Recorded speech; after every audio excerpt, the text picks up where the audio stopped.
Nosotros somos el equipo 4 y a continuación vamos a responder las preguntas de la evidencia.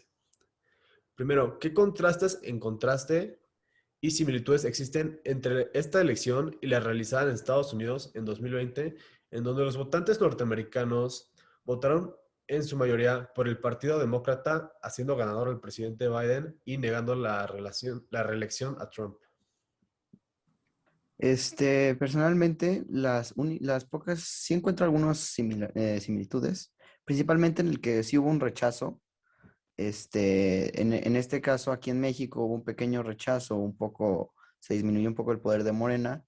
Y en el caso de Estados Unidos, pues obviamente hubo un cambio completo en la dinámica de los partidos, no solo en las presidenciales, sino también en el Senado. O sea, en ese sentido sí encuentro una similitud. El contraste nada más tal vez sería hablar de qué tanto ganó un partido del otro. O sea, la victoria de los demócratas fue mucho más contundente que la de la oposición aquí. Yo creo que a medida en la que se iba ejerciendo el poder, en la que iban ejerciendo el poder los presidentes, fueron teniendo una menor aceptación, precisamente por cambios que hayan hecho, reformas, y por este poder total que tenía en este caso AMLO y el poder que tenía Trump. Entonces, todo esto junto con la oposición que iba ganando fuerza fue lo que les hizo pues perder el poder. Bueno, yo en lo personal creo que está muy claro y sí hay bastante parecidos. El primero es, bueno, como ya lo dijimos, se reflejó el hartazgo de la gente, pero yo creo que un punto que es muy importante es ver y darnos cuenta, gracias a esto, el impacto que también puede llegar a tener la pandemia en la política, porque Donald Trump antes de la pandemia parecía que iba a ganar la reelección, pero debido a su terrible manejo de la pandemia es que ya sabemos lo que pasó y subió al poder el presidente Biden. Sí, por mi parte yo creo que la elección de Estados Unidos en un inicio estaba explicada por una escuela psicológica del voto, donde había una relación psicoafectiva hacia Donald Trump y el Partido Republicano y sus valores, pero justo como lo decía Héctor, yo creo que el punto donde convergen las dos elecciones, la de México y la de Estados Unidos, es en una elección racional en el voto, castigando las malas decisiones por parte de Trump en la pandemia y por parte de AMLO en sus primeros 3 años de gobierno.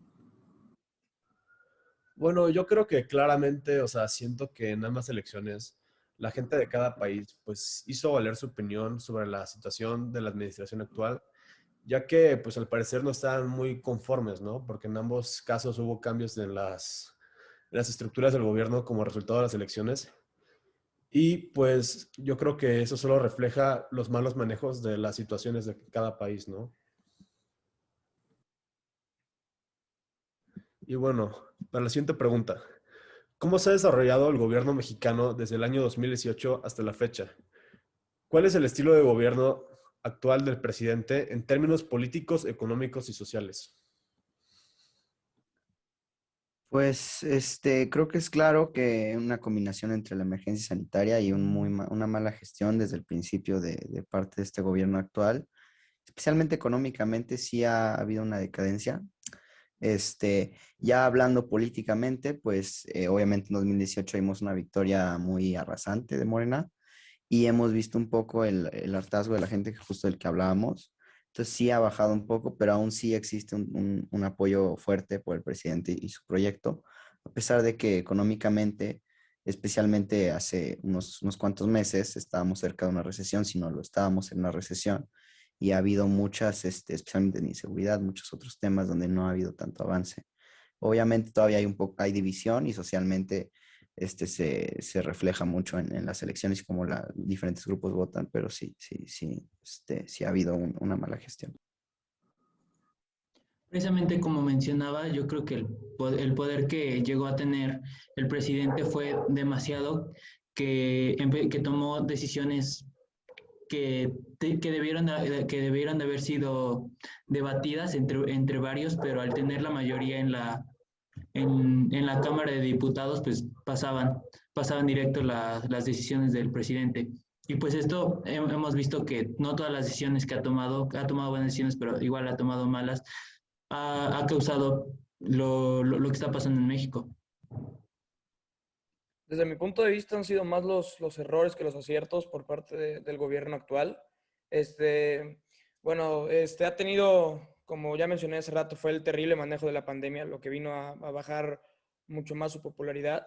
Pero el estilo de gobierno del presidente Andrés Manuel me parece, pues o sea, no estoy a favor, pero sí hay que reconocerle que es interesante porque ha trabajado mucho en polarizar la sociedad y es algo que se nota mucho y lo ha logrado como nunca antes se había visto en la sociedad moderna.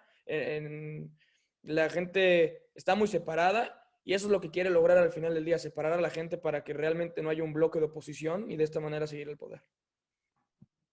Sí, como mencionó todos mis compañeros, han sido más los errores que los aciertos del presidente actual debido al proyecto político bastante cerrado que tiene, que busca la autarquía en lo económico, que en lo social busca políticas asistencialistas que no ayudan de mucho. Sin embargo, una diferencia entre la elección de 2018 y la de 2021 fue que el presidente no ha sido capaz de lidiar con los liderazgos, de negociar efectivamente con estos, y fue aquí cuando pues se tira un poco de la oposición y pierde un poco de poder.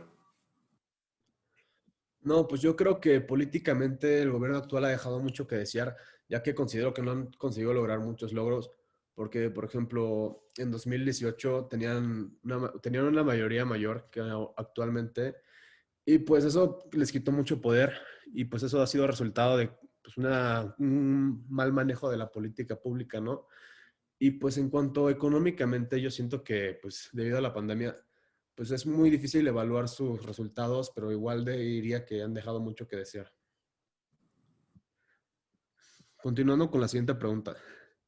Desde su origen, que fue en el 2015, se ha observado que el partido Morena ha aumentado de manera considerable en su influencia en términos electorales.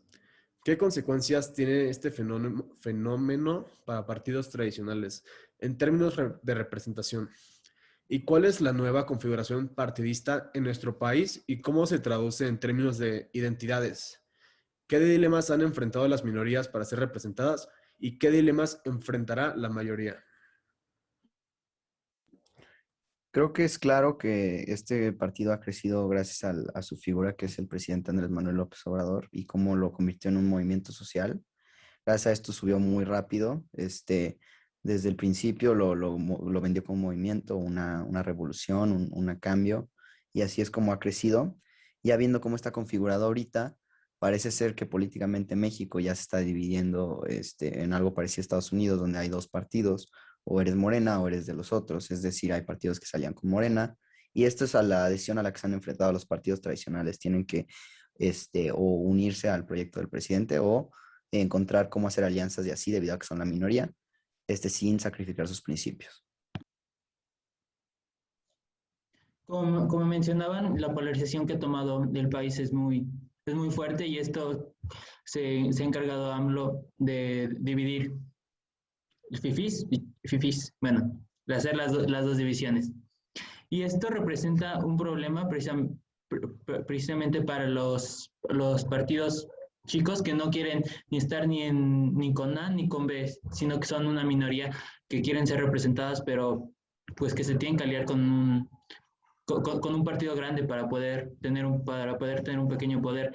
Entonces, esta es una configuración que no se debería tener porque precisamente México es un partido México tiene una configuración plural en el que todos deben ser escuchados, pero pues si no tienen la fuerza, no van a ser escuchados. Sí, en este punto yo concuerdo con todos. Creo que la gran influencia que ha adquirido Morena es indicativa de una brecha ideológica que llegó para quedarse. Su manera de gobernar clientelar se aprovecha de los intereses de las minorías políticas que buscan ser representadas, y esto a su vez pone en peligro la competencia en el sistema de partidos. Sí, claro, bueno, yo no comparto mis ideas con el Partido Morena, pero sí es impresionante lo que logró ser fundado en 2015 y en 2018, arrasar en todas las candidaturas y llevándose una presidencia de una forma pues, como nunca antes se había visto en la época moderna. Y sí, yo creo que también fue un golpe muy duro a los partidos tradicionales de México porque llegó un partido nuevo a demostrarles que no es imposible quitarlos y no solamente los quitó, los borró totalmente. Poco a poco están retomando fuerza, pero eso también fue un golpe muy importante para darse cuenta de que se tienen que hacer bien las cosas o en cualquier momento puede surgir otro nuevo partido político que los borre totalmente del mapa. No, pues a mí igual me impresiona la velocidad con que un partido que fue creado en el 2015 consiguió tanta influencia en tan poco tiempo. Y pues yo siento que esta influencia en el poder político, pues bueno, o sea, la ciudadanía siempre se ha visto con ese dilema de la división del poder, ¿no? Entre más poder concentres, más fácil es conseguir cambio, ¿no? Y desarrollo. Pero pues, también entre más concentres el poder, más peligroso se puede volver un gobierno. Y yo creo que aquí entra pues, la pregunta, o sea, si este poder se está usando bien o si se está usando para mal.